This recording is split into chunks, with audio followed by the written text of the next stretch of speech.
Hi, Eugena. Thank you so much for being here. I have a few questions for you. Tell me a little bit about your life before treatment for sleep apnea. My life before treatment was, well, it was life. I was one of four kids. I had to finish raising my brothers and sisters. My mother passed away, early death. I managed to get the family through, put everybody through college, and then put myself through college. I had a daughter of my own, got her through school.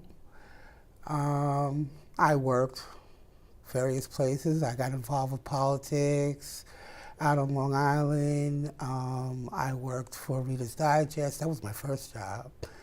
I worked for Merit Oil Corporation, bounced around looking for Your niche. my niche, right? And really motivated because of having my younger siblings, motivated for making the money to pay the bills and keep the roof over the head, you know. And then finally, when I put myself through school, I came to realize that my natural thing was, helping people. I was always doing something for somebody. And so that kind of led me into social work. Okay. Good. Then you got diagnosed with sleep apnea. Now tell me a little bit about your life after treatment. Oh my God. That was such a bear, it was like life interrupted. Because at first, the doctors really didn't understand what was going on with me because it didn't make sense. I was an active person, a healthy person. I wasn't a health nut, but I was kind of body central. I ate pretty healthy. I was very active in the sports. I loved dancing, stuff like that. But I was having these bouts with sinusitis and bronchitis, and it kept getting more and more frequent.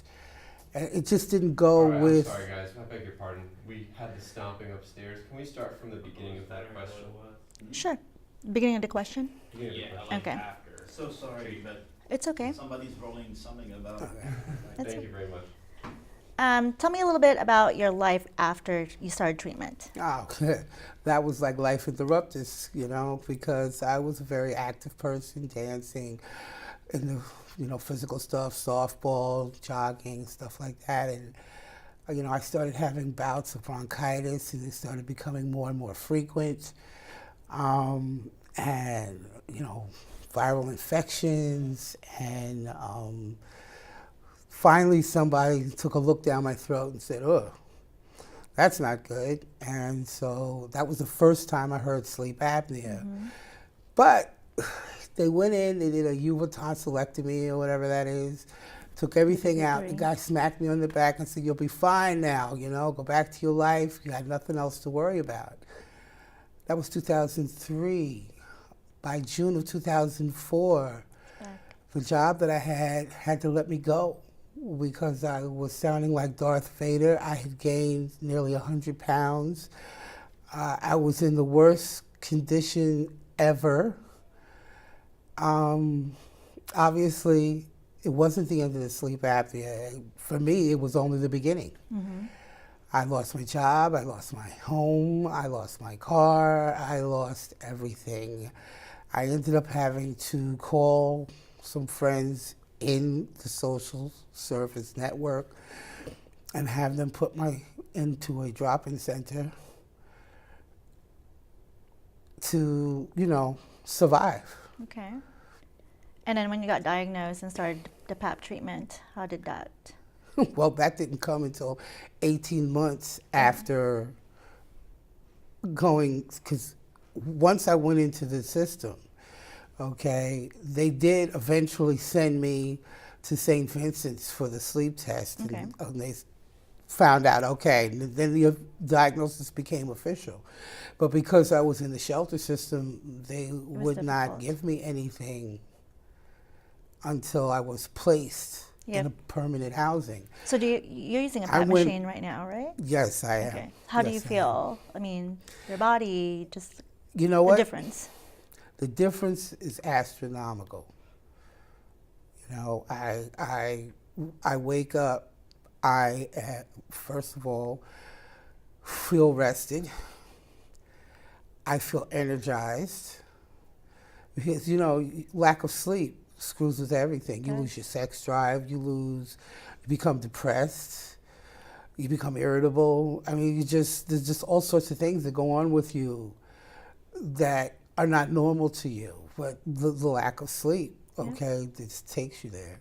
Yeah. Tell me a little bit what has worked for you and not worked when it comes to your sleep apnea.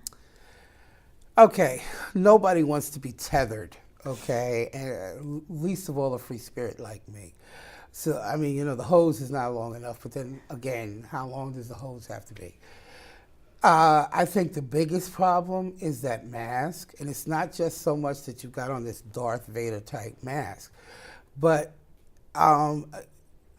in order for it to be comfortable on your face, it has that little flexible thing going on. But then as the night wears on, your facial oils and sweat, okay, it starts to give way, and then it starts making all these ridiculous noises. And if you have a partner, okay, it's disturbing to them as much as to you. 'Cause, I mean, I wake up and I'm like, who's farting? Or it squeals or whatever type of noise it decides to make at that point in time. This is going on intermittently. So once you get enough rest, it's not that you've had enough rest, but that you've gotten enough rest to be able to Function. notice that it's happening. That's disturbing your rest, because it's sudden noises in your what's supposed to be empty room. Yeah. So what has worked for you? how does it work for I mean, me? what has worked? Anything about the treatment worked? I mean, It does work. I mean, I wear the mask, okay, and how I feel the next day is 100% better than before I had the mask, okay? So what it is, I be an adult about it and realize that my life is better using it than it is not. And so you live with the downside of it. so with that, what advice would you give other folks who have sleep apnea? What I would tell them, pull up your big boy or big girl pants and wear the mask, because it's the difference between life and death, and that's the long and the short of it. You need to breathe, and in order to live. So, such as the mask is, yes, it has its issues, okay, but you know what? It's better than dead. That's true. Any other comments to add? Thank you very much for doing this, okay? I have literally waited the 15 years that I've been permanently disabled for this moment in time when people start moving to try to bring this into the new millennium. Well, looking for improvements all the time. So thank you. Thank you.